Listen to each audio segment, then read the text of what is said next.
សួស្តីទាំងអស់គ្នាស្វាគមន៍មកកាន់វីដេអូថ្មីថ្ងៃនេះយើងជាចំណេះដឹងខ្លីមួយពាក់ព័ន្ធនឹងការកំណត់ជាម៉ោងនៅលើក្រោមដើម្បីងាយស្រួលមើលវាមានទាំងម៉ោងមានទាំងថ្ងៃទីហើយនិងសីតុណ្ហភាពទៀតអញ្ចឹងហើយវាជាការងាយស្រួលបើយើងមើលទៅលើម៉ោង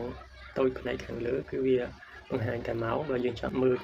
ជាថ្ងៃទីគឺយើងអូសរបាលជូនដំណឹងវាចុះមកក្រោមអញ្ចឹងហើយនេះជារបៀបដំឡើងជាដំបូងហើយអ្នកនរគ្នាប៉ះអេក្រង់មកជាប់នោះបន្ទាប់មកវាចេញជាតម្រងបែបហ្នឹងយើងចូលមកកន្លែងពាក្យថាធាតុ graphic នៅផ្នែកខាងក្រោមនេះបាទចូលមកបាទបន្ទាប់មកអ្នកនរគ្នាអូសទៅរកនាឡិការូបនាឡិកាបាទនេះចុចលើវាមកបាទកុំឲ្យចាំយូរយើងចុច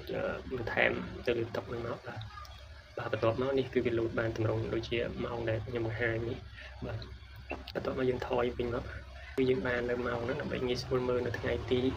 ប្រហែលត្រូវជាថ្ងៃអីអញ្ចឹងមានទាំងសីតុណ្ហភាពហើយក្នុងនោះគឺវាមានមុខងារងាយស្រួលមួយទៀតគឺយើងអាចប៉ះទៅលើម៉ោងហ្នឹងតែម្ដងដើម្បីចូលទៅកំណត់ដូចជាម៉ោងរួលឬក៏ចូលទៅមើលជាម៉ោងសកលឬក៏ម៉ោងរាប់ថយក្រោយការហាត់ប្រាណឬក៏ជាការកំណត់អ្វីមួយអញ្ចឹងវីដេអូនេះគឺខ្លីតែតែប៉ុណ្្នឹងទេហើយបើគិតថាវាជាប្រយោជន៍ក៏សូមជួយចែករំលែកដើម្បីឲ្យមិត្តភ័ក្តិឬក៏អ្នកដែលទាំងអស់គ្នាបានស្គាល់បានទស្សនានៅវីដេអូនេះផង